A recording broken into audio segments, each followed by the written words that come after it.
Gente, faz uns 10 minutinhos que eu vi que o Lucas Tanaka havia informado que o Biel estava saindo do Atlético, né? E aí agora o próprio Atlético confirmou a informação de que o Biel está liberado para negociar com o clube do exterior, inclusive já foi liberado, já vai viajar para exames e tal. Só não sei ainda o clube, galera, se você souber aí, se você conseguir a informação de que clube é. Então o Biel liberado, uma outra informação apurada pelo Guilherme Souza. Aliás, apurado pelo Guilherme Souza, na verdade, eu não sei quem deu essa informação em primeira mão, peço desculpa aqui, tá? Sobre a questão do Júnior Santos com o Bahia, quem deu isso? Bahia, o presuntinho me passou. Eu havia postado sobre isso ontem nas minhas redes, que eu tenho uma boa relação com alguns representantes do Júnior e eles me destacaram que o Dorival deu veto para ele lá no Corinthians e que ontem ainda já estava tudo muito bem apalavrado, com o Bahia estava só definindo relação à porcentagem de salário. Que o Galo aceitaria algo em torno de 80-20 e que o Bahia poderia se direcionar nesse sentido, então a tendência é que o negócio se concretize. Então, Júnior Santos negociando com o Bahia, Biel liberado para viajar, fechar com o clube do exterior. São informações Tem o Rony, importantes. Né? O Rony você também, falou, o Rony foi o seguinte, para deixar bem claro, a turma se incomoda, né? Mas eu entendo o incômodo de vocês. O Jorge Nicola deu a informação que o Dorival gostava da ideia, gostaria de contar com o Rony.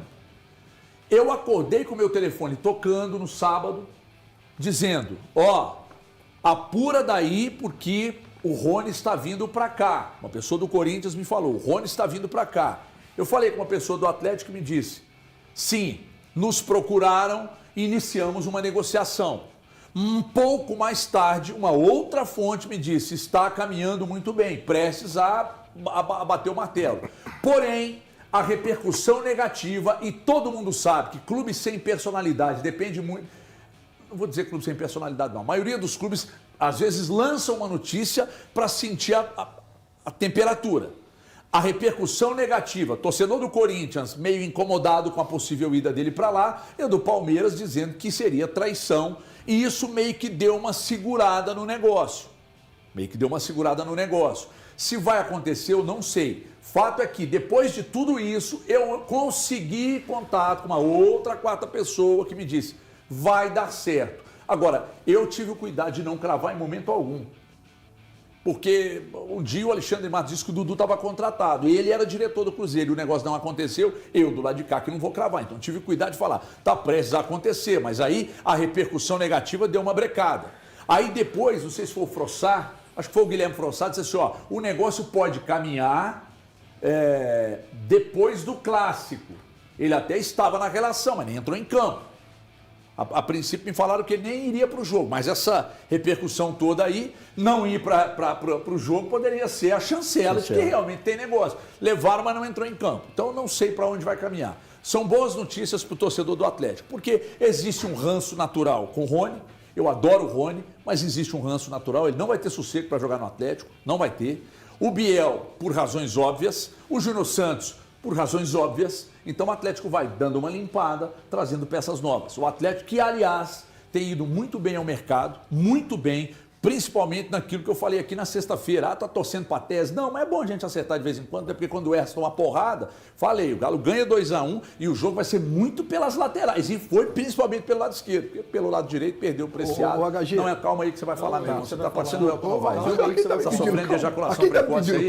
Falando de ejaculação precoce, quer ver? Chega pra cá, Rubens. Falando de ejaculação precoce. Tô te dando a deixa. Pera aí, calma que você vai ouvir. E aí, Andrezão? Porque es notable porque siempre son jugadores que la historia inclusive los protege porque siempre está ligado a cosas importantes. Hoy hizo un gol increíble que fue el de virada y eso lo hace tan grande como él es y como fue toda su carrera. Presunto, ontem Boa tarde. Boa tarde. Não, você já falou, Achei né, que você irmão? não ia me introduzir. Você já falou, né? Lá Me ele, hein? introduz. Lá ele. Ué, eu, hein? Aí o homem Começou força. mal, hein? Tem condição, começou mal demais. Aqui, Pegando gancho, você né? que é um grande crítico do Sampaoli, pede desculpa. Não, não tem que pedir desculpa nenhuma para ele, não. Boa tarde para toda a família Donos da Bola, os amigos queridos. Louco sempre, Abreu já deu a ideia de quem tem que pedir desculpa, sempre né? um deleite estar aqui. Mas não tem que pedir desculpa nenhuma pro São Nem Paulo, pro não. Hulk você precisa, velho. não? Pro Hulk eu jamais. Na verdade, eu queria introduzir isso, de que o Hulk, pelo amor de Deus, né? Ô, HG, Tá muito louco isso aí. O nosso tá amigo- introduzindo demais. o nosso amigo tá lá na Disney, eu vou perguntar pra ele se tem que acabar com o Mickey na Disney também, porque já é obsoleto, porque já passou da época. Estão chamando ele de pateta, o verdadeiro pateta. Não, porque é uma coisa maluca, gente. O Hulk, fala uma coisa pra você, o Hulk é um jogador que se o Galo for no mercado, ele não consegue contratar um cara desse nível. É isso. O Scarpa é um cara que o Galo não tem dinheiro pra ir no mercado e trazer um cara desse nível. Então tem que aproveitar os que tem. O Galo tem vários bons jogadores, o Galante destacou o banco de reservas. Olha os 5 que entraram ontem em campo. Isso é banco de time ruim? Não é banco de time ruim. Eu acho até que alguns que entraram no meu time ideal seriam titulares. Sou muito fã do futebol de Scarpa. Não é coincidência que o maior assistente do Galo tenha dado assistência pro gol. Não é coincidência que o maior artilheiro do Galo tenha feito o gol. É assim que funciona. A bola é redonda. Não tem que ficar inventando a roda todo jogo. Eu acho que o Sampaoli se convenceu disso. Desmontou aquela linha de 3, que é uma besteira. Veio com a linha de 4 certinha. Colocou quem tinha que colocar nos seus devidos lugares. O natural é que isso aconteça, que o Dudu resolva o jogo, que o Hulk resolva o jogo, que o Scarpa resolva o jogo. Vitor Hugo, que grande contratação até aqui. O moleque tá entrando muito bem nos 2 jogos que jogou, muito bem. Então, o Galo não tem um time ruim. Estavam tentando vender essa ideia, mas a realidade é que o trabalho não era satisfatório, mas o time não é ruim. O Galo jogou muito bem ontem. Para mim, até o primeiro tempo que o Galo perdeu, já tinha sido o melhor tempo do time no ano. E aí o segundo tempo, o time foi muito bem. Conseguiu fazer os gols, poderia ter feito muito mais. Uma atuação que dá esperança. Mais do que vencer um clássico, HG, é uma atuação que dá esperança para o atleticano de que o time pode dar mais, de que o treinador pode sim assinar um pouquinho menos essa folha e dar um pouquinho mais na mão dos jogadores para eles decidirem. E muito bem o Galo ontem. Sobre o Cruzeiro, eu discordo de uma coisa que você falou logo no comecinho do programa.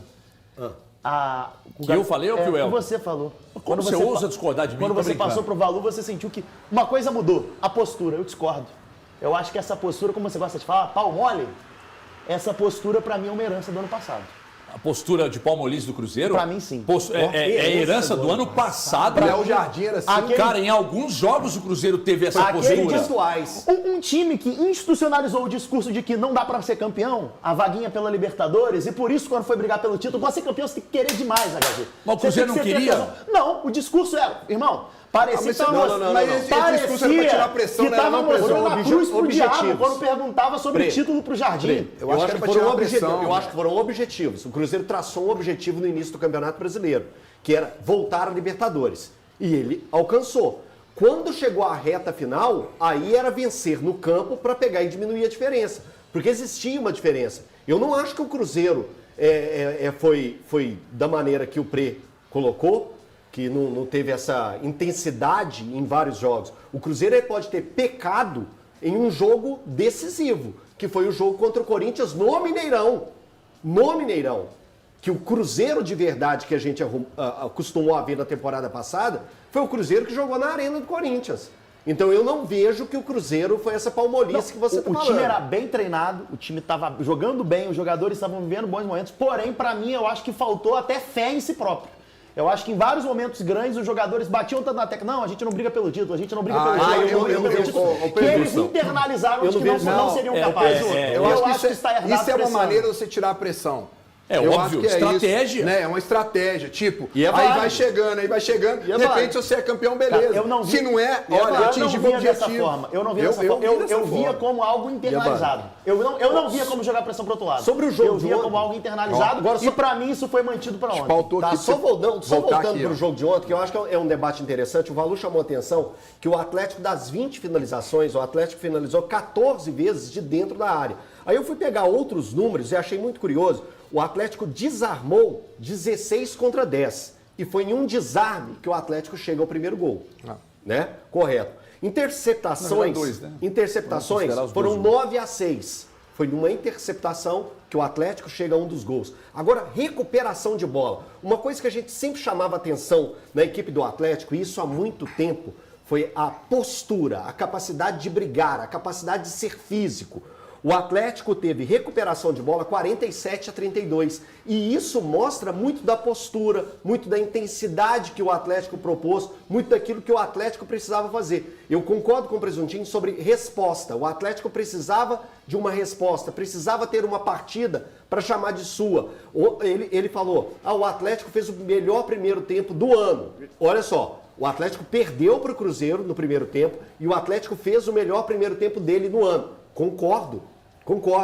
E o Atlético fez os melhores 45 no segundo tempo, os melhores 45 dos últimos tempos. Eu tentei forçar a cabeça ontem, conversando com o Luiz do Deus Me Dibre, e ele pegou e falou assim: Elton, eu acho que o jogo contra o Independente Del Valle, no segundo tempo, o Atlético também fez um jogo muito bom. Mas mesmo assim... Eu acho que jogou bem menos que ontem. Não, bem menos que ontem. Até pelo nível do adversário isso, também. Não, e tudo colocando isso no pacote, Prey, concordo. Olha pra você ver.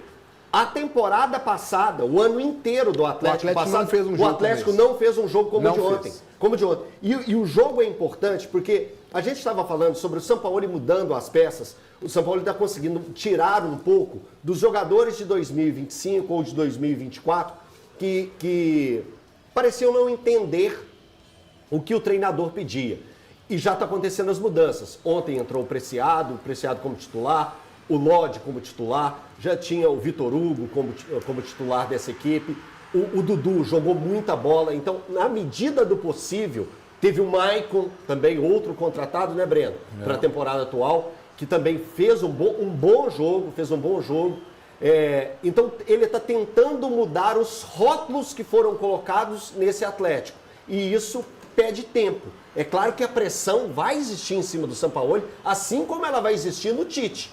Então, as pressões vão acontecer. Eu acho que tem medidas e desmedidas, que às vezes ela extrapola o que realmente a gente está vendo dentro de campo. Ó, só um detalhe, o Presunto colocou muito bem as situações do Atlético, eu ia falar assim, o Mas, né? Eu ia entrar com o Mas, porque, queira ou não queira, independente do Atlético ter tido uma grande vitória, e isso aumenta o otimismo, já pensando para essa estreia contra o Palmeiras, a gente não pode deixar aqui de analisar alguns pontos que também o Atlético ontem errou de novo. A defesa do Atlético ontem não pode tomar um gol como tomou o gol do Cruzeiro. Né? De novo, assistindo o Caio Jorge, que para quem o pessoal do Atlético esqueceu, ele é só artilheiro do Campeonato Brasileiro. Comentamos lá na rádio. Se eu sou zagueiro do Atlético, eu acompanho ele até na hora de ir pro vestiário, no intervalo. Claro. Eu não largo ele de jeito nenhum. Me parece um erro particular de um cara que está em declínio ali. Pois é, mas é o segundo jogo que o Caio Jorge faz um gol na Arena MRV, sozinho, cara a cara com o Everson. Isso não pode acontecer. E a dificuldade do Atlético para sair com a bola dos seus zagueiros, o Atlético precisa de um zagueiro urgente, assim como precisa de um primeiro volante. Ah, mas o Franco faz muito bem esse papel, o Maicon entrou, fez esse papel. O Atlético vai jogar 4 competições. Na hora que você não tiver um desses, vai fazer falta. A gente precisa, o Atlético precisa de um cara ali da contenção. Eu sei que o Atlético deve anunciar essa semana, pelo que todo mundo está falando, esse primeiro volante. Mas a gente não pode deixar de cobrar enquanto não chegar. Porque precisa. E também desse zagueiro. Olha, você critica muito o Alonso aqui há muito tempo. Né? Eu fui sempre segurando, porque eu acho que ele tem uma qualidade, é jogador de seleção. Qualidade em quê? Na saída de bola. Não passe, irmão. É isso. Põe quadrante no meio campo. É isso. É caseiro do Só Alonso. que aí, ontem pra mim ficou bem latente, cara. Né? Inclusive nesse lance do Arroio também, no último minuto, cara. Você ficar marcando com o olho, não dá. Né? Então eu acho que realmente o Atlético precisa de uma peça ali, porque o Alonso não pode ser o titular absoluto. Ainda bem que foi assunto na semana passada aqui, quando nós dissemos, eu fui praticamente solitário, depois vocês fizeram a fila, pediram desculpa, achei muito bonito de vocês. Quando eu defendi, naquela oportunidade, o Vitor Hugo, falei, chega, Fábio, joga, é titular absoluto, e foi o melhor zagueiro do Atlético, a partir principalmente de quando o Lianco se machucou. Alguém discorda tá? disso? Ponto. Todos discordaram, foi loucura. pedir desculpa, inclusive o Thiago Fernandes, que está de férias. Aí depois de tudo isso vira o ano, você dá 2 anos de contrato para ele e o trata como zagueiro titular. Isso diz muito sobre a zaga atleticana. Quem sabe, quem pode confirmar como o Lianco vai voltar depois de uma contusão no tendão de Aquiles? Ninguém sabe, ninguém consegue dizer como ele vai voltar. Em tese, ele é o melhor dos zagueiros atleticanos? Sim. Ninguém sabe como ele vai voltar. Isso é outra história. Então, o Atlético necessariamente precisa de 2 zagueiros para chegar e serem titulares. Ou pelo menos para brigar com um deles, que seria o Lianco, que só vai voltar. Eu acho que, como eu falei, em fevereiro deve começar a treinar com bola, mas jogar mesmo deve ser um pouco mais adiante. Então, a grande questão é que o Atlético precisa. Ah, mas vocês vão falar disso depois de tudo que aconteceu? Calma, que nós vamos chegar lá. Para falar que o Atlético sobrou em campo e para mim é muito bonito. Eu tinha abrir aqui uma planilha que nem o Deltan Dallagnol. Abre o Excel e vai explicando. Mas, porra, postura, cara. Postura. O Cruzeiro teve uma postura fronha e o Atlético entrou em campo. Mas foi numa justamente pra postura falar sobre diferente, postura, pô. Diferente. Tá me o Atlético criticando? quis. O Cruzeiro teve 2 jogadores que quiseram. Caio Jorge e Romero. O resto foi todo mundo fronha. A verdade é essa. Eu não me lembrava Pera de aí, um eu preciso clássico fazer que um o Cruzeiro não tinha um escanteio. Ontem Você está chamou falando de atenção proteção aí. Aliás, o Cruzeiro teve proteção da 19 defesa. no jogo anterior e ontem... Nenhum Pois escanteio. é, pois é. Fiquei impressionado. com Então, pois é, tá vendo? Tanto que foi fronha. Então é o seguinte, já que você está falando de proteção, zagueiros, proteção boa é essa aqui. Aqui é